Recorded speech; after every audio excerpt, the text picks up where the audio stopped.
Hello student, welcome back my YouTube channel. तो आज का वीडियो काफ़ी ज़्यादा इंपॉर्टेंट होने वाला है BSc first year first semester geology theory paper के लिए। यदि आपने पहली वाली वीडियोस को नहीं देखा है तो आप जाकर प्लेलिस्ट में देख सकते हैं। तो आज इस वीडियो के माध्यम से हम आपको कोविड-19 डिजीज के बारे में सारे प्रश्न क्लियर करने वाले हैं। तो चलिए शुरू करते हैं। यहाँ पर जो कोविड लिखा हुआ है, कोविड ये किससे बना हुआ है नाम? CO से क्या हो गया है? कोरोना। और BI से क्या हो गया है? BI से हो गया है वायरस। और D से क्या हो गया है? डिजीज। तो यहाँ पर क्या हो गया है? Corona virus disease. ठीक है, तो इसे हम कोविड भी कह सकते हैं और कोरोना वायरस डिजीज भी कह सकते हैं। और यहाँ पर जो 19 लगा हुआ है क्योंकि जो 2019 में ये सर्वप्रथम देखा गया था। 31 दिसंबर 2019 को ये सर्वप्रथम देखा गया था। चीन के वुहान शहर से ये फैला हुआ है। और जो कोविड-19 डिजीज है ये किससे फैली हुई है? SARS-CoV-2 वायरस से फैली हुई है। कोरोना वायरस से नहीं फैली हुई है, SARS-CoV-2 वायरस से फैली हुई है। देखिए इसकी जो फुल फॉर्म होती है, एस से क्या हो जाता है? सिवियर, एस से एक्यूट, आर से रिस्पायरेटरी, एस से सिंड्रोम होता है। और कोव से क्या हो जाता है? कोरोना वायरस हो जाता है। और 2 से 2 यानी एक पहले रह चुका होगा और ये दूसरा है। ठीक है, पहले एक संक्रमण हो चुका है इसका, लेकिन ये एक दूसरा नंबर है। यहाँ पर 2 देख रहे हैं तो ये दूसरा नंबर है, पहला एक रह चुका है जो कि इसके परिवार में एक सदस्य है जिसका नाम है SARS-CoV-1। इसी के परिवार में एक और सदस्य आ गया है जिसका नाम है SARS-CoV-2 वायरस। ठीक है, ये नया वायरस आया है। कौन सी डिजीज को कोस्ट करता है? कोविड-19 डिजीज को कोस्ट करता है। और यहाँ पर क्या लिखा हुआ है? कोविड-19 जो है ये कोरोना वायरस परिवार का एक सदस्य है। क्या है? कोविड-19 जो डिजीज है कोरोना वायरस परिवार का एक सदस्य। कोरोना वायरस परिवार में 7 वायरस आते हैं। कौन कौन से होते हैं वो हम देख लेते हैं। और उसमें ये भी वायरस है। ठीक है, यानी ये वाला वायरस। तो जैसा कि यहाँ पर आप देखिए कि जो ह्यूमन कोरोना वायरस है, यानी जो कोरोना वायरस है, कोरोना वायरस 7 प्रकार के होते हैं। 7 प्रकार से मनुष्य को डिजीज कोस्ट करते हैं। ठीक है, तो यहाँ पर जो इसकी खोज की गई थी कोरोना वायरस की 1960 ईस्वी में की गई थी। कब की गई थी? 1960 ईस्वी में की गई थी। और यहाँ पर जो कोरोना है, कोरोना नाम क्यों पड़ा? कोरोना नाम इसलिए पड़ा क्योंकि कोरोना वायरस को यदि हम सूक्ष्मदर्शी से देखते हैं तो ये किस प्रकार का दिखाई देता है? क्राउन के आकार का दिखाई देता है, मुकुट के आकार का दिखाई देता है। यहाँ पर आप देख सकते हैं। ठीक है, तो कोरोना वायरस, कोरोना ये नाम क्यों पड़ा? ठीक है, कोरोना नाम इसलिए पड़ा क्योंकि इसकी संरचना को यदि हम सूक्ष्मदर्शी से देखते हैं तो किस प्रकार की दिखाई देती है? क्राउन आकार की दिखाई देती है। ठीक है, यानी मुकुट के आकार की दिखाई देती है। ठीक है, क्या दिखाई देती है? मुकुट के आकार की दिखाई देती है। यदि हम कोरोना वायरस को सूक्ष्मदर्शी से देखते हैं तो ये मुकुट आकार का दिखाई देता है। इसीलिए इसका नाम क्या पड़ गया है? कोरोना पड़ गया। ये एक लैटिन भाषा का शब्द है। ठीक है, कोरोना पड़ गया है। और यहाँ पर जो वायरस है, क्योंकि एक वायरस है तो यहाँ पर वायरस आ जाता है। ठीक है, तो इसलिए कोरोना वायरस नाम का। इसकी खोज की गई थी 1960 ईस्वी में। और इसके अंतर्गत 7 मेंबर आते हैं, 7 वायरस आते हैं जो कि मानव में डिजीज को कोस्ट करते हैं, डिजीज को फैलाते हैं। तो देखिए पहला है ह्यूमन कोरोना वायरस 229E। ठीक है, इसे हम शॉर्ट में कह देते हैं एच से ह्यूमन, कोव से कोरोना वायरस और 229E। ठीक है, ये एक किसका है? वायरस का नाम है। और ह्यूमन कोरोना वायरस OC43। और अगला है SARS-CoV। ठीक है, क्या है? SARS-CoV-1 ये वायरस है। और हम क्या पढ़ रहे थे? SARS-CoV-2 वायरस पढ़ रहे थे। ठीक, क्या पढ़ रहे थे? SARS-CoV-2 वायरस ये नया वायरस है। और यहाँ पर जो पहले हो चुका है इसीलिए यहाँ पर इसका नंबर 2 रखा है। 2 से 2004 तक ये फैला है। और अगला है ह्यूमन कोरोना वायरस ENL63, जिसे हम शॉर्ट में ये कहते हैं। और अगला है ह्यूमन कोरोना वायरस HKU1। ठीक है, ये भी क्या है? कोरोना वायरस परिवार का एक मेंबर है, एक सदस्य है जो कि मानव में डिजीज को फैलाता है। अगला है middle east respiratory syndrome corona virus, यानी MERS कोव, यानी कोव का मतलब कोरोना वायरस। और ये 2012 में फैला था। और अगला है जो कि नया वायरस है जिसे हम आज पढ़ने जा रहे हैं, वो कौन सा है? Novel corona virus. यनो से क्या हो गया है? यनो से न्यू हो गया है क्योंकि ये नोवल है और न्यू भी है। ठीक है, तो नोवल कोरोना वायरस और 2019 में ये फैला है। और यहाँ पर एन का मतलब हो गया है नोवल और कोव से कोरोना वायरस। और ये कौन से वायरस से फैलता है? SARS-CoV-2 वायरस से फैलता है। यानी एस से क्या हो गया? सिवियर, ए से हो गया एक्यूट, आर से हो गया रिस्पायरेटरी, एस से हो गया सिंड्रोम। ठीक है, तो severe acute respiratory syndrome corona virus 2 ये इसकी फुल फॉर्म होती है। तो हम इसे पढ़ने वाले हैं इसे। ठीक है, तो इन डिजीज को आपको अच्छी तरह से इनका नाम पता होना चाहिए। तो चलिए आगे देखते हैं कि सर्वप्रथम 31 दिसंबर 2019 में चीन के वुहान शहर से पूरे विश्व में ये वायरस फैला है। क्या हुआ है? सर्वप्रथम 31 दिसंबर 2019 में चीन के वुहान शहर से, चीन का एक वुहान शहर है जहां पर जानवरों का मीट बेचा जा रहा था, जैसे चमगादड़। ठीक है, और मछली, सांप और अन्य सारे जानवर, चूहा, ठीक है। तो इस तरह से जानवर बेचे जा रहे थे, उनका मीट बेचा जा रहा था और वहीं से ये कहाँ आ गया है, मनुष्य में फैल गया है। और सबसे ज्यादा चमगादड़ और सांप से मनुष्य में आया है, क्योंकि यदि हम चमगादड़ का जेनेटिक मटेरियल लेते हैं और जो वायरस है उसका जेनेटिक मटेरियल मैच कराते हैं तो 94% जेनेटिक मटेरियल है वो मैच कर जाता है। तो इसीलिए हम ज्यादा से ज्यादा क्या कहते हैं कि चमगादड़ के द्वारा ये कोरोना वायरस फैला है। तो यहाँ पर क्या लिखा हुआ है कि सर्वप्रथम 31 दिसंबर 2019 में चीन के वुहान शहर से पूरे विश्व में ये वायरस महामारी के रूप में फैल गया है। कौन सा, SARS-CoV-2 वायरस, ठीक है, जो कौन सी डिजीज को कॉज करता है, कोविड-19 को। ओके, तो मैं ये बार बार आपको इसलिए बता रहा हूं ताकि आप अच्छी तरह से इन्हें याद कर पाएं। और यहाँ पर अगला है, वुहान शहर में उपस्थित जानवरों की मीट जैसे चमगादड़ हो गया, सांप हो गया आदि जानवरों से मनुष्य में फैला है। जैसा कि मैंने आपको बताया भी है कि चमगादड़ और सांप से ये कहाँ फैला है, मनुष्यों में फैला है। ठीक है, तो इस तरह से ये क्या फैला है, वायरस फैल गया है। और जो ये वायरस है ये सबसे पहले कहाँ जाता है, ये हमारे लंग्स में जाता है, फेफड़ों में जाता है और उनको प्रभावित करता है। क्या करता है, उनको प्रभावित करता है। ये नाक के द्वारा हमारे फेफड़ों में जाता है और उनको प्रभावित करता है, उनकी कोशिकाओं को नष्ट करता है, जिससे हमें फेफड़ों से संबंधित लक्षण दिखाई देने लगते हैं। ठीक है, तो यहाँ पर यही बात को लिखा गया है कि यह वायरस क्या है, फेफड़ों को प्रभावित करता है, यानी लंग्स को प्रभावित करता है। देखिए, जो SARS-CoV-2 वायरस होता है इसके अंदर क्या होता है, पॉजिटिव सिंगल स्टैंडर्ड आरएनए होता है। क्या होता है, पॉजिटिव सिंगल स्टैंडर्ड आरएनए होता है। पॉजिटिव का मतलब होता है कि ये अपनी संख्या को अपने आप डबल कर सकता है। ठीक है, और ये क्या करता है, कई आरएनए का निर्माण करता है। यहाँ पर जो लिखा गया है कि SARS-CoV-2 जो वायरस होता है पॉजिटिव सिंगल स्टैंडर्ड आरएनए का बना हुआ होता है। जो SARS-CoV-2 वायरस होता है इसके अंदर क्या होता है, सिंगल स्टैंडर्ड आरएनए जो कि पॉजिटिव होता है। ठीक है, और ये अपनी संख्या को अपने आप बढ़ा सकता है, बना सकता है, रेप्लिकेशन कर सकता है। ठीक है, और यहाँ पर अगला है कि यदि हम कोरोना वायरस को इलेक्ट्रॉन सूक्ष्मदर्शी से देखते हैं, यदि कोरोना वायरस है, यदि हम उसको इलेक्ट्रॉन सूक्ष्मदर्शी से देखते हैं, इलेक्ट्रॉन माइक्रोस्कोप से देखते हैं, तो ये जो क्राउन मुकुट आकार का दिखता है। तो जो कोरोना वायरस होता है वो मुकुट के आकार का दिखता है, क्राउन के आकार का दिखता है। ठीक है, यदि हम इसे इलेक्ट्रॉन माइक्रोस्कोप से देखते हैं तो ठीक है, इसीलिए इसका जो नाम है वो कैसा पड़ गया है, कोरोना वायरस रख दिया गया है। और कोरोना क्या है, ये एक लैटिन शब्द है। ठीक है, तो ये आपका कोविड-19 के ऊपर थोड़ा सा मैंने इंट्रोडक्शन बता दिया है आपको, आप देख लें। ठीक है, इसका आप स्क्रीनशॉट भी ले सकते हैं। तो चलिए अब हम आगे बढ़ते हैं।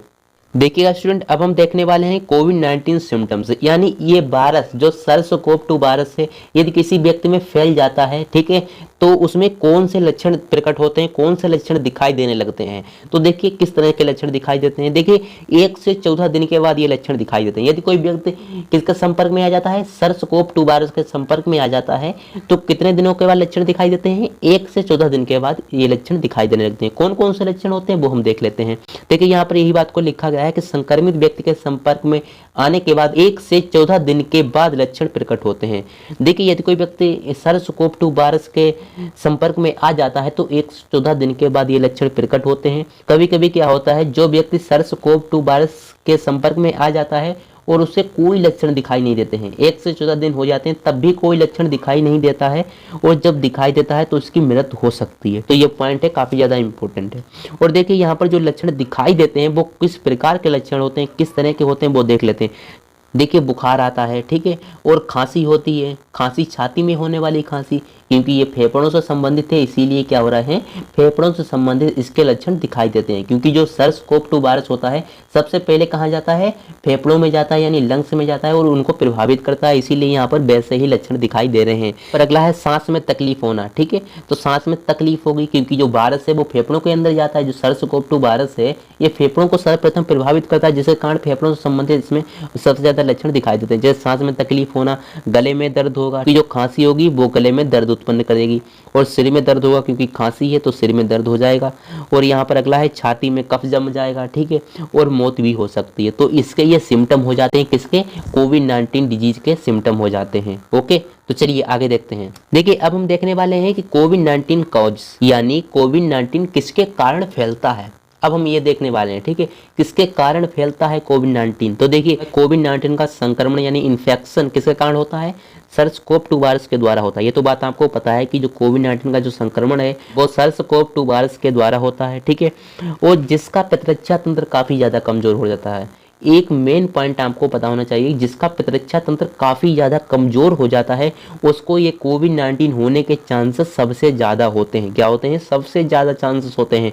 तो इसका ये कारण बन जाता है। यहाँ पर लिखा भी हुआ है कि प्रतिरक्षा तंत्र कमज़ोर होने के कारण ये रोग उत्पन्न हो सकता है। ठीक, यदि जिसका प्रतिरक्षा तंत्र कमज़ोर होता है तो उसे भी ये रोग हो सकता है, क्योंकि प्रतिरक्षा तंत्र काफ़ी ज़्यादा कमज़ोर है और रोगों से लड़ने की शक्ति उसकी काफ़ी ज़्यादा कमज़ोर हो जाती है। ठीक है, तो इसीलिए ये लड़ नहीं पाता है और जिससे ये रोग उत्पन्न हो जाता है। जैसे एड्स से जो ग्रसित व्यक्ति होता है उसे भी ये रोग हो सकता है, क्योंकि मैंने पिछली ही वीडियो में बताया है कि एड्स से उससे प्रतिरक्षा तंत्र काफ़ी ज़्यादा कमज़ोर हो जाता है, तो ये रोग हो सकता है। ठीक है, और ये व्यक्ति 60 साल से अधिक उम्र का हो। देखिए, यदि व्यक्ति 60 साल से अधिक उम्र का हो, ठीक है, तो उसका प्रतिरक्षा तंत्र काफ़ी ज़्यादा कमज़ोर हो जाता है, जिसके कारण ये रोग उत्पन्न हो जाता है।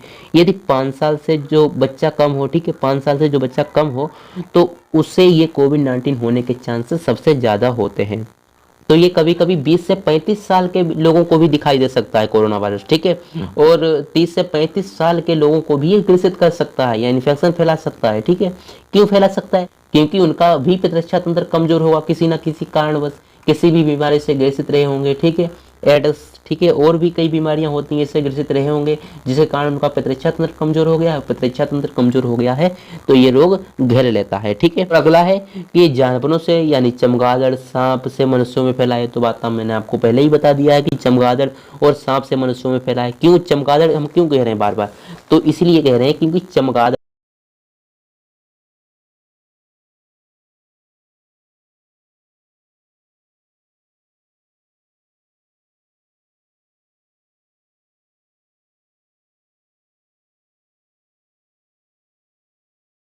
ठीक है, तो यदि हम इसका जेनेटिक मटेरियल देखते हैं और इसका जेनेटिक मटेरियल देखते हैं, ठीक है, तो 94%, ठीक है, 94% क्या कर रहा है? इसका जेनेटिक मटेरियल मैच कर रहा है। ठीक है, क्या कर रहा है? मैच है, यानी इक्वल, बराबर है। यदि हम कोरोना वायरस का देखते हैं जेनेटिक मटेरियल और चमगादड़ का जेनेटिक मटेरियल देखते हैं तो इसका 94% समान यानी बराबर है। तो चमगादड़ से ये कोरोना वायरस फैला है, तो हम इसीलिए कह रहे हैं। और सांप से भी फैला है। ठीक है, तो यहाँ पर चमगादड़ ज़्यादा इंपॉर्टेंट है, ये आपको पता होना चाहिए कि जानवर से फैला है, मनुष्यों में आया है, चमगादड़ से और सांप से। ओके, तो चलिए आगे देखते हैं। अब हम बात करने वाले हैं ट्रांसमिशन, किस तरह से ये कोविड-19 का वायरस है SARS-CoV-2 ये किस तरह से एक व्यक्ति से दूसरे व्यक्ति में फैलता है। देखिए, यहाँ पर WHO के अनुसार यदि हम बताएं, यानी वर्ल्ड हेल्थ ऑर्गेनाइजेशन, विश्व स्वास्थ्य संगठन संस्था के माध्यम से हम बताएं कि किस तरह से ये कोविड-19 का वायरस है एक व्यक्ति से दूसरे व्यक्ति में जाता है, तो यहाँ पर जो पॉइंट्स लिखे हुए हैं ये काफ़ी ज़्यादा इंपॉर्टेंट हैं। देखिए, संक्रमित व्यक्ति के संपर्क में आने से फैलता है। कोई संक्रमित व्यक्ति है SARS-CoV-2 वायरस है, यदि हम उसके पास जाएंगे, वो बात करेगा हमसे, तो उसके जो ड्रॉपलेट मुंह से निकलेंगे वो हमारे मुंह के अंदर चले जाएंगे, तो क्या होगा कि स्वस्थ मनुष्य को भी ये हो सकता है। ठीक है, तो इस तरह से ये संक्रमित व्यक्ति के संपर्क में आने से ये फैल सकता है। ओके, यहाँ पर दूसरा पॉइंट है कि भीड़ भाड़ वाली जगहों पर ना जाएं। क्यों ना जाएं? क्योंकि वहाँ पर कई सारे संक्रमित व्यक्ति होंगे और वो खांसेंगे, छींकेंगे, उसके ड्रॉपलेट आपके मुंह में चले जाएंगे और जिससे स्वस्थ मनुष्य भी इससे ग्रसित हो सकता है। तो भीड़ भाड़ वाली जगहों पर जाने से बचना चाहिए, तो ये इसका बचाव होता है। और यहाँ पर क्या है, अपने हाथों को बार बार मुंह, आँख, कान आदि अंगों को ना छुएं। यहाँ पर अगला जो पॉइंट है कि अपने हाथों को बार बार मुंह, आँख, कान में ना लगाएं। क्यों ना लगाएं? क्योंकि यदि आप बार बार हाथ अपने मुंह के अंदर लगाएंगे, ठीक है, कान में लगाएंगे, तो ये आपके अंदर भी ट्रांसमिशन हो सकता है। ठीक है, तो ये वाला पॉइंट भी काफ़ी ज़्यादा इंपॉर्टेंट है। चलिए, अगला जो पॉइंट है, किसी दूसरे व्यक्ति की वस्तुओं को ना छुएं। यहाँ पर जो अगला पॉइंट है, किसी भी दूसरे व्यक्ति की वस्तुओं को ना छुएं। क्यों ना छुएं?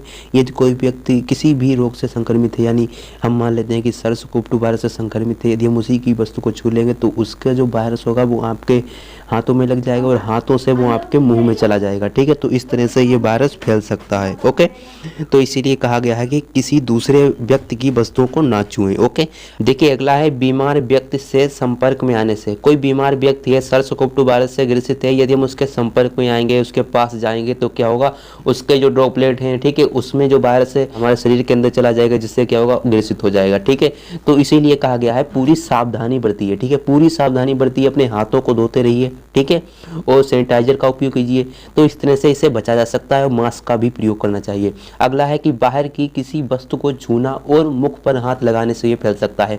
कहीं भीड़ भाड़ वाली जगहों पर हैं और वहाँ पर कई सारे संक्रमित लोग भी हैं, ठीक है। और वो क्या करेंगे, जिस बेंच पर बैठे थे, ठीक है, वो तो चले गए, अब आप भी जाकर उसी बेंच पर बैठ जाते हैं, तो क्या होगा, आप उस हाथ में वायरस लगा लेंगे और हाथ से आप अपने मुंह में लगा लेंगे, तो इस तरह से ये फैल सकता है वायरस। ओके, तो WHO के अनुसार इस तरह से ये वायरस फैलता है, ठीक है। तो चलिए अब हम देखने वाले हैं इसके ट्रीटमेंट। इसके ट्रीटमेंट क्या होते हैं और इसके घर पर बचाव क्या होते हैं। घर पर बचाव यही होते हैं कि क्या होता है कि संक्रमित व्यक्ति के संपर्क में नहीं आना चाहिए, भीड़ भाड़ वाली जगहों पर नहीं जाना चाहिए, अपने हाथों को मुंह पर नहीं लगाना चाहिए और किसी दूसरे व्यक्ति की वस्तुओं को नहीं छूना चाहिए और बीमार व्यक्ति के संपर्क में नहीं आना चाहिए और बाहर की किसी भी वस्तु को छूना नहीं चाहिए और मास्क का प्रयोग करना चाहिए। तो इसके ये ट्रीटमेंट होते हैं और साथ में सैनिटाइजर का भी। ओके, तो चलिए आगे देखते हैं। देखिए यहाँ पर जो ट्रीटमेंट लिखा हुआ है वो क्या है। देखिए मैंने आपको जो नॉर्मल सी बातें थी वो तो मैंने आपको बता दी किस तरह से इसका ट्रीटमेंट होता है। सैनिटाइजर का उपयोग करना चाहिए। सैनिटाइजर का यदि आप उपयोग करेंगे तो इससे क्या होता है कि वायरस का पूरा अंत हो जाता है, तो सैनिटाइजर का प्रयोग करना चाहिए। ओके, अगला है यदि हम किसी व्यक्ति में पता लगाने वाले हैं कि उसमें वायरस है या नहीं है तो 2 टेस्ट किए जाते हैं। ब्लड टेस्ट जिसे हम क्या कहते हैं, सीरोलॉजिकल टेस्ट भी कहते हैं। अगला है RT-PCR टेस्ट। RT का मतलब क्या होता है, रिवर्स ट्रांसक्रिप्टेज जो एक एंजाइम होता है, ये RNA से DNA में चेंज होता है। और PCR क्या होता है, पॉलीमरेज चेन रिएक्शन, ठीक है, यानी पॉलीमरेज श्रृंखला अभिक्रिया, ये एक टेस्ट होता है, ठीक है। तो इसके द्वारा क्या होता है, DNA और DNA को मैच किया जाता है और पता लगाया जाता है कि इस व्यक्ति में वायरस है या नहीं है। अभी मैं आपको ये वाला टेस्ट करके बताता हूँ किस तरह से ये किया जाता है। देखिए RT-PCR टेस्ट, RT-PCR टेस्ट देखिए किस तरह से होता है। इसमें जो RT का मतलब है ये क्या है, रिवर्स ट्रांसक्रिप्टेज एंजाइम है, ठीक है।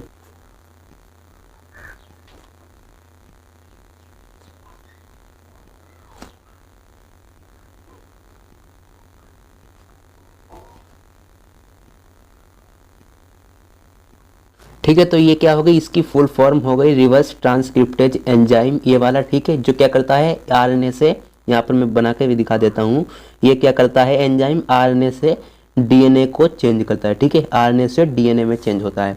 और पॉलीमरेज चेन रिएक्शन ये अभिक्रिया होती है और इसके कारण क्या होता है, DNA से DNA में अंतर किया जाता है, पता लगाया जाता है कि इसमें कितना वायरस है और इसमें कितना वायरस है, ठीक है। अभी मैं आपको बताऊंगा। देखिए यदि हम किसी भी मनुष्य का टेस्ट करने वाले हैं तो किस तरह से टेस्ट करेंगे। देखिए उसका तो हम DNA ले लेंगे, मनुष्य में तो DNA पाया जाता है, ये क्या है, एक मनुष्य, उसमें तो DNA पाया जाता है, उसका हम DNA ले लेंगे, ठीक है। और यहाँ पर जो कोरोना वायरस है यानी जो SARS-CoV-2 है, ठीक है, जो SARS-CoV-2 वायरस है इसके अंदर क्या है, इसके अंदर RNA है। देखिए यहाँ पर मैं एक स्ट्रक्चर बना दे रहा हूँ।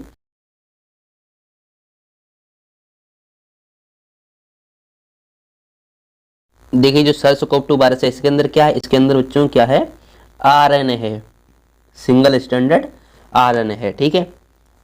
ये क्या है, सिंगल स्टैंडर्ड RNA, जो कि कैसा है, पॉजिटिव है, अपनी संख्या को डबल कर सकता है, ठीक है। इसके अंदर RNA है और इसके अंदर मनुष्य के अंदर DNA। यदि हम मनुष्य का DNA लेंगे और इसका RNA लेंगे तो क्या होगा, चेक नहीं हो पाएगा, इस विधि से ये चेक नहीं हो पाएगा। तो हम क्या करेंगे, सबसे पहले सिंगल स्टैंडर्ड RNA को हम पहले DNA में चेंज करेंगे और फिर DNA उसका, इसका DNA लेंगे, फिर इसका DNA, फिर हम मैच कराएंगे। यदि मैच हो जाता है तो समझ लीजिए उसके अंदर कोरोना वायरस है, यदि नहीं मैच होता है तो इसके अंदर कोरोना वायरस नहीं है, ठीक है। तो सबसे पहले हम RNA को DNA में चेंज करते हैं। RNA को DNA में चेंज करने की विधि क्या कहलाती है, रिवर्स ट्रांसक्रिप्टेज एंजाइम, ठीक है। इसका उपयोग होता है जिसके द्वारा क्या होता है, RNA से DNA बनता है, ठीक है। इसका DNA ले लिया, ये किसका है, इसका DNA है, SARS-CoV-2 का DNA हमने यहाँ पर निकाल लिया। अब हम मनुष्य का DNA यहाँ पर लिखेंगे, ये क्या है, मनुष्य का DNA है। अब हम इन दोनों को मैच कराएंगे इस विधि के द्वारा, PCR के द्वारा, ठीक है। यदि इसका भी 100% मैच हो जाता है और इसका भी 100% मैच हो जाता है मनुष्य का, ठीक है, इन दोनों का यदि DNA आपस में मैच कर जाता है तो समझ लीजिए इसके अंदर वायरस है। यदि ये मैच नहीं करता है मनुष्य का DNA, ठीक है, तो क्या है, इसके अंदर वायरस नहीं है। तो इस तरह से ये क्या होता है, RT-PCR टेस्ट होता है। ओके, चलिए आगे देखते हैं। तो आप समझ चुके होंगे कि RT-PCR टेस्ट किस तरह से किया जाता है। और ब्लड टेस्ट भी होता है, ब्लड टेस्ट, और इसे हम क्या कहते हैं, सीरोलॉजिकल टेस्ट कहते हैं, ठीक है। तो ब्लड टेस्ट भी होता है और भी कई सारे टेस्ट होते हैं, CT वैल्यू निकाली जाती है, तो इस तरह से भी होता है। यहाँ पर जो इंपॉर्टेंट टेस्ट थे जो ज्यादा से ज्यादा किए जाते हैं वो यहाँ पर लिखे हुए हैं। अब हम बात करने वाले हैं human cell effect SARS-CoV-2 virus, यानी हमारी जो कोशिका होती है उसमें ये SARS-CoV-2 वायरस किस तरह से अटैक करता है। हमारी जो फेफड़ों के अंदर, ये फेफड़ों में जाता है सबसे पहले। तो फेफड़ों के अंदर जो कोशिकाएं पाई जाती हैं उसमें ये किस तरह से अटैक करता है वो हम देखेंगे। देखिए यहाँ पर अभी आप समझ नहीं पाएंगे, जैसे कि अभी मैं आपको एक नोटबुक में बनाकर दिखा दे रहा हूँ। देखिए ये एक बन रही है सेल, इसके अंदर क्या है, एक न्यूक्लियस है, और भी चीजें होती हैं इसके अंदर, ठीक है, माइटोकॉन्ड्रिया भी होती है, और भी बहुत चीजें होती हैं इसमें, ठीक है। तो ये क्या बन गया है, न्यूक्लियस बन गया है, इसके अंदर ये केंद्रिका है, और इसमें क्या है, क्रोमेटिन है, धागे नुमा गुणसूत्र पाए जाते हैं, फिर बाद में सेपरेट होकर मोटे भी हो जाते हैं। ओके, ये क्या है, न्यूक्लियस है यानी केंद्रक है। ये क्या है, गुणसूत्री धागे नुमा है, तो इसलिए हम क्रोमेटिन कहते हैं, क्रोमेटिन है। इसके ऊपर क्या पाया जाता है, राइबोसोम, ठीक है। और ये क्या है, एंडोप्लाज्मिक रेटिकुलम है, यानी अंतःप्रद्रवी जालिका हिंदी में कहते हैं। और इसके ऊपर ये क्या पाया जा रहा है, राइबोसोम, ठीक है। यहां पर आप देख सकते हैं ये क्या है, ये है एंडोप्लाज्मिक रेटिकुलम, इसे हम हिंदी में अंतःप्रद्रवी जालिका कहते हैं। और ये क्या है, ये क्रोमेटिन है, और ये जिससे जुड़ा हुआ है ये गुणसूत्र बिंदु है, ये क्या है, केंद्रक है। और ये इसके ऊपर जो उपस्थित है वो राइबोसोम है, ठीक है। ये क्या है, राइबोसोम है। और ये क्या है, अभी मैं आपको बताऊंगा।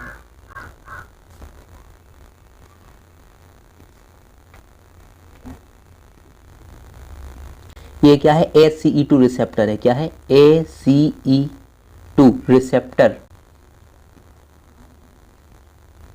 इसे हम क्या कहते हैं, ACE रिसेप्टर कहते हैं। इसकी जो फुल फॉर्म होती है क्या होती है, एग्नियोटेंसिन कन्वर्टिंग एंजाइम, ठीक है, एग्नियोटेंसिन कन्वर्टिंग एंजाइम इसकी क्या होती है, फुल फॉर्म होती है। और इसका कार्य क्या होता है कि जो कोशिका के लिए महत्वपूर्ण पदार्थ होते हैं वो अंदर आते हैं, और कोशिका के लिए जो महत्वपूर्ण पदार्थ नहीं होते हैं वो बाहर जाते हैं, ठीक है। और इसके अंदर ये क्या भरा हुआ है, ये है साइटोप्लाज्म, ठीक है। तो इसका जितना काम था मैंने बना दिया है। कोरोना वायरस का स्ट्रक्चर कैसा होता है यहाँ पर मैं बना के दिखा दे रहा हूँ।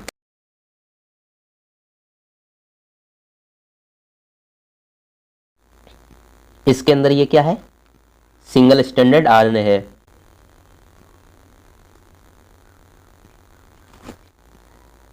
कैसा है, पॉजिटिव है।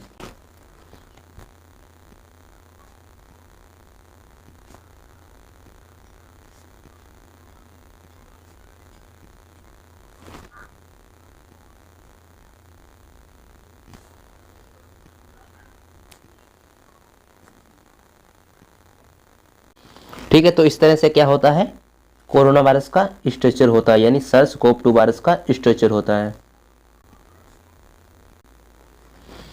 ओके,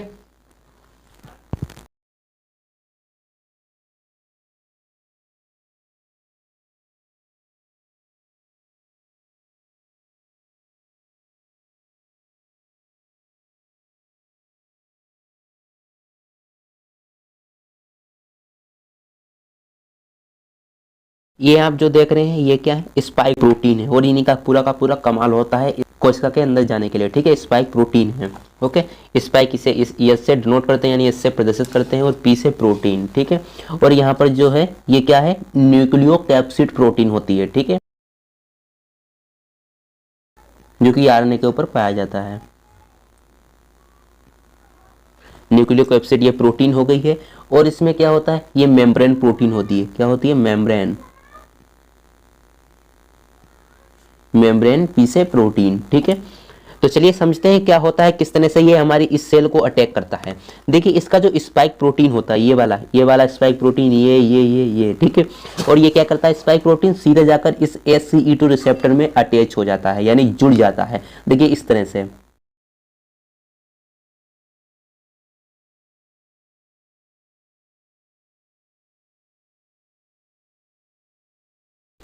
ठीक है, इस तरह से ये जुड़ जाता है। इसके अंदर क्या है, सिंगल स्टैंडर्ड RNA उपस्थित है, ओके। अब ये क्या करेगा, स्पाइक प्रोटीन है, और यहाँ पर क्या है, ACE2 रिसेप्टर है। ये यहाँ पर से ये वाली जो मेम्ब्रेन होती है, सेल मेम्ब्रेन होती है, इसको गला देगा, हटा देगा, ठीक है। इसको जब हटा देगा तो इस तरह से यहाँ पर क्या हो जाएगा, इस तरह से इसकी रास्ता खुल जाएगी, ठीक है। इस तरह से रास्ता इसकी खुल जाएगी, और ये सिंगल स्टैंडर्ड RNA है, ये सीधे यहाँ से निकल जाएगा और यहाँ पर आ जाएगा इस सेल के अंदर, ठीक है। ये क्या है, सिंगल स्टैंडर्ड RNA, ठीक है। ये सिंगल स्टैंडर्ड आरएनए इसके अंदर प्रवेश कर गया सेल के अंदर। अब ये कहाँ जाएगा, ये पॉजिटिव है, और ये कहाँ जाएगा, सीधे न्यूक्लियस में जाएगा। कोशिका का नियंत्रण केंद्र किसे कहते हैं, केंद्रक को कहते हैं। तो ये सीधे कहाँ जाएगा, सबसे पहले केंद्रक में जाएगा, पहले कोशिका को नियंत्रण करेगा, कोशिका को नियंत्रित कर लेगा। तो जो सिंगल स्टैंडर्ड आरएनए है न्यूक्लियस में जाएगा, और न्यूक्लियस से सीधे कहाँ जाएगा, इस राइबोसोम में जाएगा। यहाँ पर क्या उपस्थित है, ये राइबोसोम है। और राइबोसोम का क्या कार्य होता है, प्रोटीन का कार्य करता है। ये क्या करता है, प्रोटीन का कार्य करता है। इसे हम प्रोटीन फैक्ट्री के नाम से जानते हैं राइबोसोम को, ठीक है। अब ये सिंगल स्टैंडर्ड आरएनए राइबोसोम में जाएगा, और राइबोसोम क्या करेगा, इससे संबंधित प्रोटीन बनाने लगेगा, ठीक है। अपनी प्रोटीन नहीं बनाएगा, कोशिका के संबंधित प्रोटीन नहीं बनाएगा, कोशिका के लिए लाभदायक जो प्रोटीन होती है वो नहीं बनाएगा, क्योंकि इसका सिंगल स्टैंडर्ड आरएनए राइबोसोम में चला गया है। और सिंगल स्टैंडर्ड आरएनए क्या करेगा, इस राइबोसोम से क्या बनवाएगा, अपने लिए प्रोटीन बनवाएगा, अपने इस वायरस के लिए प्रोटीन बनवाएगा, ठीक है। तो यहाँ पर जितनी प्रोटीन दिख रही है, यहाँ पर आप देख सकते हैं स्पाइक प्रोटीन है, और यहाँ पर मेम्ब्रेन प्रोटीन है, न्यूक्लियोकैप्सिड प्रोटीन है, ये बनवाएगा, ठीक है, राइबोसोम से। तो राइबोसोम क्या करेगा, इससे संबंधित प्रोटीन बनाएगा, वायरस से संबंधित प्रोटीन बनाएगा, ठीक है। तो क्या होगा, यहाँ से राइबोसोम के द्वारा क्या बन जाएगा, एक वायरस बन जाएगा। क्या बन जाएगा, वायरस बन जाएगा। इस तरह से एक वायरस बन जाएगा, और इसका सिंगल स्टैंडर्ड आरएनए भी यहीं से बनेगा राइबोसोम के द्वारा। या इसके अंदर का उपस्थित है, सिंगल स्टैंडर्ड आरएनए उपस्थित है। अब ये करके बाहर निकल जाएगा, ठीक है। तो इस तरह से इसमें क्या होगा, इस वायरस का निर्माण होगा। क्या होगा, वायरस का निर्माण होगा। इस तरह से ये अटैक करेगा, यहाँ से ACE2 रिसेप्टर से इसका स्पाइक प्रोटीन जुड़ जाएगा, और इसका जो सिंगल स्टैंडर्ड आरएनए यहाँ से निकल जाएगा, इसकी जो रास्ता खुल जाएगी, सिंगल स्टैंडर्ड आरएनए बाहर आ गया, और सीधे कहाँ जाएगा, कोशिका को नियंत्रण करने के लिए केंद्रक में जाएगा, और कोशिका को पूरी तरह से नियंत्रित कर लेगा, सभी प्रक्रियाओं को रोक देगा। और सिंगल स्टैंडर्ड आरएनए जाकर राइबोसोम में जाएगा, और राइबोसोम से कहेगा कि आप मेरी प्रोटीन बनाइए। यहाँ पर जो स्पाइक प्रोटीन है ये भी बन जाएगी राइबोसोम के द्वारा, क्योंकि ये प्रोटीन का ही कार्य करता है, तो सभी प्रकार की प्रोटीन बनाना जानता है। तो स्पाइक प्रोटीन बन जाएगी, मेम्ब्रेन प्रोटीन बन जाएगी, न्यूक्लियोकैप्सिड प्रोटीन बन जाएगी, और जो इसका सिंगल स्टैंडर्ड आरएनए है ये भी बन जाएगा, ठीक है। और क्या बन जाएगा, इससे ये वायरस बन जाएगा फिर से, ठीक है। तो इस तरह से राइबोसोम के द्वारा इसका फटाफट से निर्माण होने लगेगा, और निर्माण होने लगेगा तो ये जो वायरस है ये बाहर निकलने लगेगा, ठीक है। ये बाहर निकलेगा, और इसी तरह से दूसरी कोशिका में जाएगा, और दूसरी कोशिका को भी ये अटैक करेगा, और धीरे धीरे ये कोशिका क्या हो जाएगी, नष्ट हो जाएगी। धीरे धीरे ये कोशिका क्या हो जाएगी, नष्ट हो जाएगी, खत्म हो जाएगी। जो ये वायरस है ये दूसरी कोशिकाओं में जाएंगे, दूसरी कोशिका को भी इसी तरह से नष्ट कर देंगे, ठीक है। तो इस तरह से सारी कोशिकाएं नष्ट हो जाती हैं, जिसके कारण क्या होता है, हमें सांस लेने में दिक्कत होती है, खांसी आने लगती है, ठीक है, सिर में दर्द, सांस में तकलीफ होती है। तो इस तरह से इसकी मौत भी हो सकती है, ठीक है। तो चलिए अब आगे देखते हैं। तो जैसा कि अभी मैंने आपको जो कुछ समझाया वो आपको समझ में आ चुका होगा। इसी तरह से यहाँ पर बताया गया है, जो SARS-CoV-2 वायरस है यहाँ पर ACE2 रिसेप्टर से जुड़ जाता है, अटैच हो जाता है, इसका जो स्पाइक प्रोटीन है वो यहाँ पर जुड़ जाता है, और यहाँ पर जो सिंगल स्टैंडर्ड आरएनए सीधे न्यूक्लियस में जाता है न्यूक्लियोपोर के द्वारा, ठीक है। और जो सिंगल स्टैंडर्ड आरएनए यहाँ पर जाकर राइबोसोम में जाता है, राइबोसोम से इसका निर्माण हो जाता है, क्योंकि राइबोसोम क्या कर रहा है, प्रोटीन का निर्माण कर रहा है। और ये जो SARS-CoV-2 वायरस है ये किससे बना हुआ है, प्रोटीन से बना हुआ है, स्पाइक प्रोटीन, मेम्ब्रेन प्रोटीन, और न्यूक्लियोकैप्सिड प्रोटीन, और सिंगल स्टैंडर्ड आरएनए पॉजिटिव, ठीक है। तो ये क्या करेगा, सिंगल स्टैंडर्ड आरएनए का भी निर्माण करेगा, और यहाँ से प्रोटीन का निर्माण हो जाएगा, जिसके कारण SARS-CoV-2 वायरस का निर्माण हो जाएगा। तो इस तरह से ये हमारी कोशिका को नष्ट करता है, और कोशिका नष्ट हो जाती हैं, और अगली कोशिकाओं में ये प्रवेश होता जाता है, ठीक है। तो अब हम बात करते हैं, यदि हमें इससे बचना है, ये SARS-CoV-2 वायरस से यदि हमें बचना है तो हमें क्या करना पड़ेगा। तो हमें करना पड़ेगा कि जो स्पाइक प्रोटीन्स यहाँ पर आप देख रहे हो, इनका जो मुंह है वो बंद करना पड़ेगा, यानी इनका जो स्पाइक प्रोटीन है इसको बंद करना पड़ेगा। तो इसे हम किस तरह से बंद कर सकते हैं, इसे हम एंटीबॉडी के द्वारा बंद कर सकते हैं, ठीक है। किससे बंद कर सकते हैं, एंटीबॉडी के द्वारा। मैं एक यहाँ पर वायरस बना रहा हूँ कोविड-19 का, ठीक है।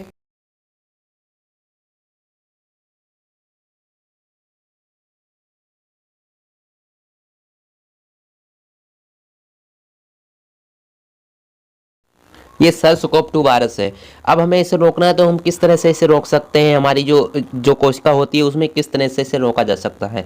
तो देखिए यहाँ पर जो एंटीबॉडी बनती है हमारे शरीर में, एंटीबॉडी जो बनती है हमारे शरीर में वो किस प्रकार की होती है, इस प्रकार की होती हैं, आप देख सकते हो।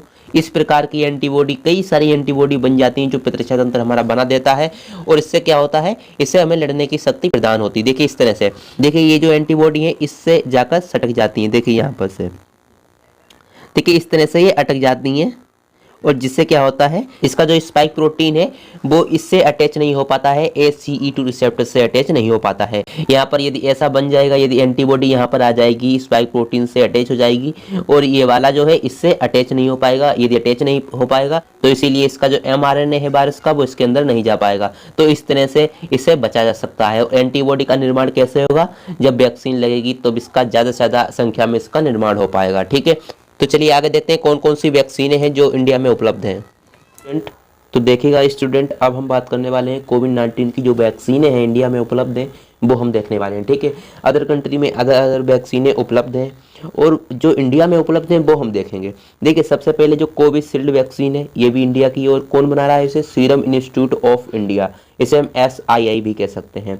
और इसके जो CEO हैं उनका क्या नाम है, आधार पूनावाला। ठीक है, आधार पूनावाला CEO हैं। ठीक है, और ये कहाँ स्थित है, पुणे में स्थित है। यदि ये वैक्सीन किसी को लगा दी जाती है तो 70% तक इससे फायदा होता है, रिलीफ मिलता है, ये अपना प्रभाव दिखाता है। ठीक है, और अगला है कोवैक्सीन। कोवैक्सीन एक वैक्सीन है और ये इंडिया में सबसे पहले वैक्सीन बनाई गई थी। और इसे कौन बना रहा है, Indian council of medical research. ठीक है, ये बना रहा है और भारत बायोटेक, ये दोनों कंपनियां मिलकर इस कोवैक्सीन को बनाई थी। ठीक है, और ये 78% तक क्या करती है, अपना फायदा पहुंचाती है, एफिशिएंसी करती है। ठीक है, देखिए अगली है स्पुतनिक बी। ये कहाँ की बनाई गई वैक्सीन है, ये रूस की बनाई गई वैक्सीन है, लेकिन ये इंडिया में आ गई है। Gamaleya research institute epidemiology and microbiology. ठीक है, ये इसने बनाया है स्पुतनिक बी। ठीक है, ये काफी ज्यादा फायदा पहुंचाती है, 90% तक ये फायदा पहुंचाती है। ठीक है, ये काफी ज्यादा इंपॉर्टेंट है। ये तीनों वैक्सीनें आपको पता होनी चाहिए। ये दोनों इंडिया की हैं, रूस की है, लेकिन ये भारत में आ गई है। ठीक है, तो ये काफी ज्यादा इंपॉर्टेंट है, आपको तीनों वैक्सीनों के अच्छी तरह से नाम पता होना चाहिए। ठीक है, तो चलिए आगे जो आने वाली वीडियो है उसमें मैं आपको बताऊंगा कि वैक्सीन किस तरह से कार्य करती है और वैक्सीन किस किस तरह की होती है, कितने प्रकार होते हैं वैक्सीन के, और पूरी जानकारी मैं अगली वीडियो में दूंगा। ठीक है, और इन वैक्सीनों के बारे में बताऊंगा कि ये वैक्सीन किस तरह से काम करती है। यदि आप ये वीडियो लेट देख रहे हैं तो आप डिस्क्रिप्शन बॉक्स में जाइए और वैक्सीन वाला वीडियो आप देख सकते हैं। ठीक है,